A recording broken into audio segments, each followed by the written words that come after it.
The Federal Emergency Management Agency, FEMA, partnering with the Federal Communication Commission, will have a national test of the Emergency Alert System, EAS, and Wireless Emergency Alert, WEA, with radio, TV, cable stations, and wireless carriers at 2:20 p.m. Eastern Daylight Time on September 20th, 2018. The WEA will be available for 30 minutes while the cell towers broadcast the national test message.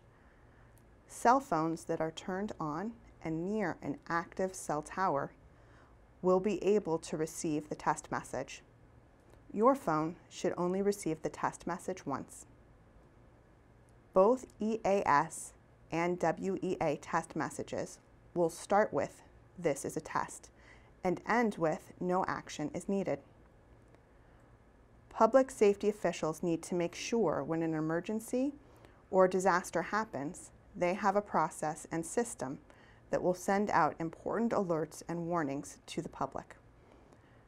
Testing the public alert and warning system once in a while is a way for us to make sure the infrastructure for broadcasting a national message is ready and able to send the message successfully, and helps us decide what improvements we may need to make.